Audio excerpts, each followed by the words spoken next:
Contract and relax. Contraction के लिए क्या चाहिए? कैल्शियम। रिलैक्सेशन के लिए क्या चाहिए? NO. NO will create a secondary messenger called as CCMP. कौन है? CCMP. Very good, already 3 question आ गया आप लोगों को। चलिए आगे बढ़ते हैं, लेट्स कंटिन्यू। अब वास्कुलर सर्जरी के अंदर हम लोग का मेजर पार्ट अभी फोकस कर रहे हो आपके लेग्स में। लेग्स के ऊपर फोकस करने के लिए लेग्स का आर्टेरियल सिस्टम भी पता होना चाहिए, वेनस सिस्टम भी। लेग्स का आर्टेरियल सिस्टम आप लोग कुछ भी मत बोलो, बस सुन लीजिए। एब्डोमिनल aorta आएगा डिवाइड होगा into iliac artery, iliac artery will divide into internal iliac artery, external। Internal iliac artery के बारे में देखेंगे तो internal iliac artery anterior division, posterior division, anterior division will give rise to uterine artery। चलो आते हैं, what is that? External iliac। External iliac artery legs में घुस जाएगा, that will create femoral artery, femoral artery followed by popliteal, femoral tibial, then there is your plantar, that is your foot का arch। कहानी खत्म हो गई। Then we are talking about venous system of the leg। venous system of the leg is divided into superficial and deep। So all the deep veins are along with the deep arteries। femoral artery है, femoral vein है, popliteal artery है, popliteal vein है। So all these veins are deep veins and we are talking about superficial veins। superficial veins are what? Superficial veins are the veins which are basically having what? Starting from medial malleolus and lateral malleolus।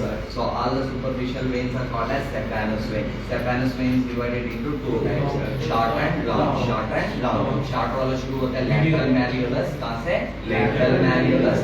and long saphenous vein start from the medial malleolus। medial malleolus से long saphenous vein शुरू होके कहाँ पे drain करता है? femoral vein। so that is only called as saphenofemoral junction। then when I am talking about short saphenous vein शुरू होता है lateral malleolus, ends into popliteal vein, that is only called as saphenopoppliteal junction। क्या होता है? saphenopoppliteal junction। there is a deep and deep veins and the superficial vein के बीच में communication है, that is called perforator। perforator will allow the direction of blood flow from the superficial to the deep। कहाँ से कहाँ? superficial to deep। very good। superficial to the deep जाने के लिए बीच में क्या होता है? valve। always movement will go from superficial to deep। अगर valve दिक्कत हो गया तो deep से superficial में वापस आ जाएगा, वापस आके vein टूट जाएगा, that will create a varicose vein। चलो उस बात पे छोड़ दो, venous system done है। let's take about DVT। DVT is all about clot formation। clot formation के लिए क्या चाहिए? Virchow-Fried। क्या चाहिए?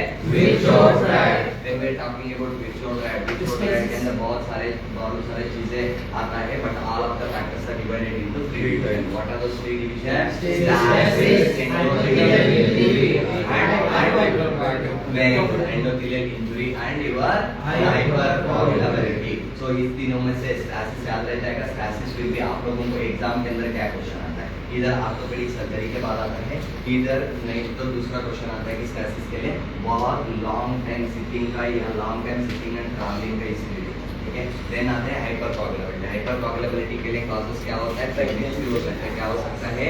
प्रेगनेंसी हो सकता है। प्रेगनेंसी के अलावा फैक्टर 5 म्यूटेशन, एप्ला सिंड्रोम। प्रेगनेंसी में क्या होता है? हाइपरकोगुलेबिलिटी क्यों होता है? फिब्रिनोजन बढ़ता है, अदर क्लॉटिंग फैक्टर बढ़ता है, उसकी वजह से हाइपरकोगुलेबिलिटी आ जाती है। बढ़िया डॉक्टर साहब, लेट्स कंटिन्यू। डीवीडी के अंदर we are going to how colour changes. Colour changes हो सकता है, मेरे हिसाब से बेसिकली 2 कलर चेंज बताते हैं। मैं आप लोगों को बोलूंगा 3 पढ़ लो, साथ को साथ तीनों के तीनों पढ़ लो, ठीक है। What are the 3 things?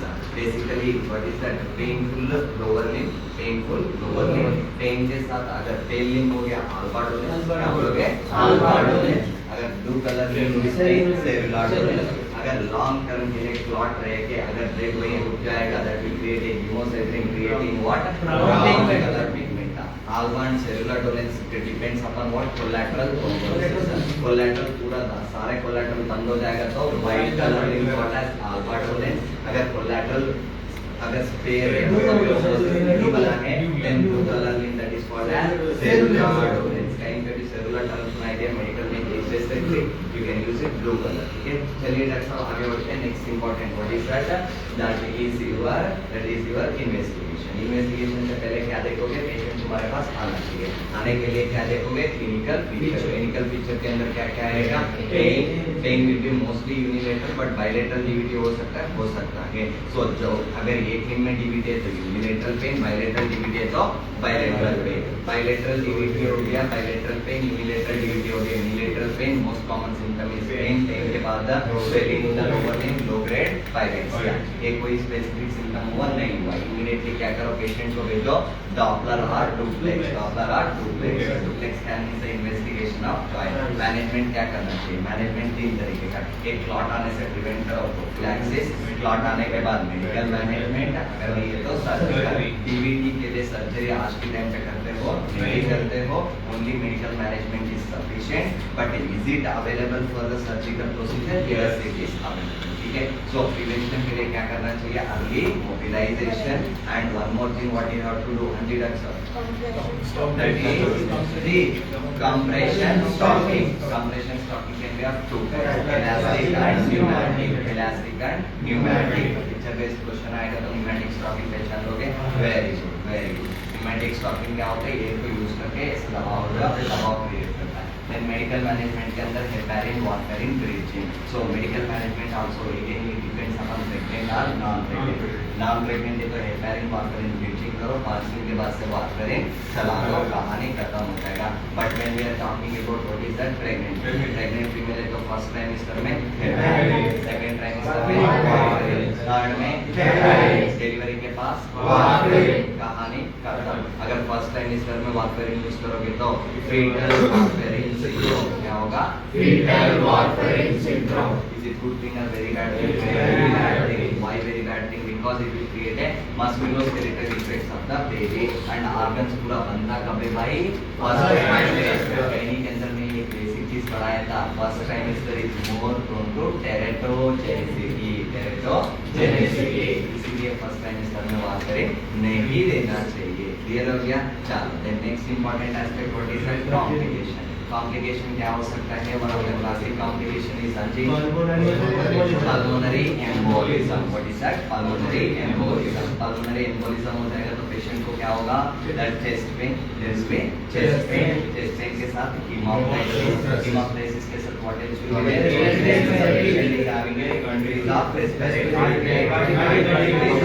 Supply. then we are talking about what? Fresh RBP। then थोड़ा बहुत इन्वेस्टिगेशन का टाइम पे देखे हुए तो फ्रेश RBP भी दिखेगा and also you are looking at the decrease cardiac output, decrease cardiac output and X-ray के अंदर कौन सा वेट साइन तुम पहचान पाओगे, घंटा भी नहीं पहचान पाएंगे। yes there is a sign, name is there, remember it is very hard to find it। chest X है, chest X-ray के अंदर कभी pulmonary embolism डायग्नोस नहीं हो पाता है। अगर कोई डायग्नोसिस कर लिया या वो बहुत महान है उसको सैल्यूट कर लो, या नहीं तो बहुत बेवकूफ है उसका ऑर्डर फॉलो, तो ये पॉसिबल। ओके, देन आते हैं नेक्स्ट इंपॉर्टेंट क्या है? नेक्स्ट इंपॉर्टेंट एस्पेक्ट है बेस्ट इन्वेस्टिगेशन। तो बेस्ट इन्वेस्टिगेशन देखने के लिए you need to look at whether it is a pregnant person और ए नॉन प्रेग्नेंट। प्रेग्नेंट है तो क्या करना चाहिए? प्रेग्नेंट है तो हाँ जी, प्रेग्नेंट है तो नॉन प्रेग्नेंट है तो क्या करोगे? Treatment again depends medical and surgical. Medical treatment का जैसे पहले आया अरे small thrombosis you are going to do a medical management. उसके अंदर कौन सी ड्रग यूज करोगे? TPA। कौन सी? TPA। कौन सी TPA? Then we are talking about what? Surgery। Surgical treatment के अंदर more than 6 hours आ रहे हैं मैसिव थ्रोम्बस, तो क्या करना चाहिए? काट के निकालने चाहिए। निकालने के लिए क्या है? वास्कुलर सर्जरी यूज करते हुए क्या करोगे? थ्रोम्बोलेक्टमी। थ्रोम्बोलेक्टमी के अंदर क्या करना चाहिए? That is basically remove the clot। among all the vascular surgeries most commonly used catheter on a thrombectomy catheter। ठीक है, so with this much being said 4 MCQ for your examination either without trial को लेके इधर उधर लेके पैर से आएगा, ड्रग्स को लेके फार्मा से आएगा, investigation of choice and complaint को लेके सर्जरी से आएगा। किसी का ये नहीं है आप लोगों पे एक क्वेश्चन को ये करें, आपका बेसिक बहुत क्लियर है। Basic is the key of the exam. ठीक है, यहाँ हम क्या करते हैं? तो people are like doing business over student. Business कर रहे हो भाई करो, तुम्हें मना नहीं कर रहा, वो आपकी मर्जी, आप भगवान। ठीक है, मुझे लेना देना नहीं है, बट स्टूडेंट को धोखा नहीं करो। धोखा नहीं करो मतलब क्या है?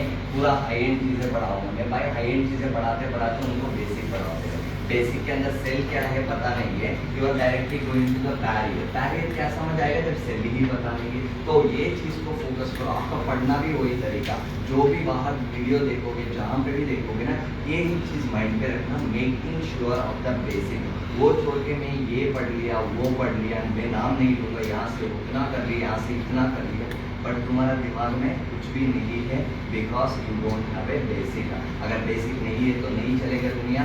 एग्जाम के अंदर 300 क्वेश्चन में से 200 question I am pretty sure आपका बेसिक नॉलेज को थोड़ा अप्लाई करोगे 200 क्वेश्चन तक पहुंच सकते हो, ठीक है। अभी तो बोलो, अभी तो आप लोगों को ही पता चल रहा है 150 क्वेश्चन क्या सही करना is not a very big task, but only thing is क्या है कि बेसिक्स क्लैरिटी रखो, ठीक है। हर चीज़ का बेसिक का अगर एंडोप्लाज्मिक रेटिकुलम की बात किया 3 होते हैं, रफ, स्मूथ, सार्को का स्टोरेज क्या हो गया, सार्को का स्टोरेज एंड एंडो का रफ एंडो का प्रोटीन सिंथेसिस, स्मूथ का लिपिड एंड कार्बोहाइड्रेट कहाँ निकलना। अगर यही पता नहीं है सीधा मैं प्रोटीन सिंथेसिस पढ़ूंगा कहाँ से, क्या पढ़ूं, कुछ पता नहीं चलेगा। वो पूछेगा कि what is the site of protein synthesis, पूरा प्रोटीन सिंथेसिस पढ़ लिए थे बट ये क्या हो गया, इसमें छूट गया। So this type of basics if you are not able to answer you will get into the problem. तो बेसिक्स क्लियर रखो, 100% गारंटी सब लोग पास हो जाओगे, ठीक है। आई विल पास नारे नहीं लगाना है। आप लोगों को ये मन के अंदर होना चाहिए कि आई वांट टू पास। क्या होना चाहिए, आई वांट टू पास। ये बाहर बोलने की जरूरत नहीं, आपके अंदर होनी चाहिए, दैट इज सफिशिएंट, ठीक है। आई विल पास ये चिल्लाने जितने के पॉलिटिकल पार्टी के पीछे मतलब दो चमचे लोग घूमते रहते हैं ना, ऐसी हालत होती है। That is not required for you people. आप लोगों को चाहिए क्या, प्रॉपर पढ़ाई, उसके लिए टाइम चाहिए, टाइम भी मिल रहा है, अच्छे से पढ़ाई कर लो, अभी रेस्ट लो, ठीक है। अब 2 मिनट के अंदर और कुछ भी बोलूँगा, अब गालियाँ लिखते हुए ज्ञान का डैश कर रहा है, ठीक है।